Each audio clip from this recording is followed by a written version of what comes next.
প্ৰথম প্ৰশ্ন ভাৰতৰ প্ৰথম কাৰাগাৰখনৰ নাম কি আছিল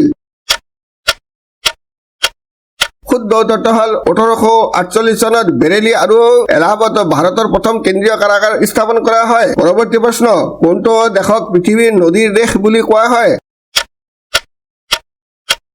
শুদ্ধ উত্তৰটো হ'ল বাংলাদেশত সৰ্বাধিক নদী প্ৰায় 700 নদী আছে আৰু ইয়াক নদীৰ ভূমি বুলি জনা যায় বাংলাদেশৰ কিছুমান প্ৰধান নদী হ'ল ব্ৰহ্মপুত্ৰ গংগা সোমা আট্ৰাই ৰায়ডাক মহানন্দ তিস্তা কৰ্ণফুলি মেঘনা আৰু বাংশী আদি নদীবোৰ পৰৱৰ্তী প্ৰশ্ন ভাৰতৰ আটাইতকৈ ডাঙৰ তীৰ্থযাত্ৰা কোনটো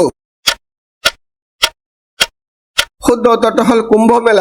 মেলা হিন্দু তীৰ্থযাত্ৰাৰ ভিতৰত অন্যতম পবিত্ৰ মেলা যিটো 3 বছৰৰ মূৰে মূৰে এবাৰ অনুষ্ঠিত হয় স্থানবোৰ হ'ল প্ৰয়াগৰাজ হৰিদ্বাৰ নাসিক আৰু উজ্জয়িনীৰ মাজত যিকোনো এঠাইত 3 বছৰৰ মূৰে মূৰে এই মেলা পতা হয় অনুগ্ৰহ কৰি চেনেলটো সাবস্ক্ৰাইব কৰি বেল আইকনটো অন কৰি ৰাখিব যাতে মোৰ নতুন নতুন ভিডিঅ'বোৰ তৎক্ষণাত পাব পাৰে ভিডিঅ'টো লাইক আৰু শ্বেয়াৰ কৰিবলৈ নাপাহৰিব ভিডিঅ'টো চোৱাৰ বাবে অশেষ ধন্যবাদ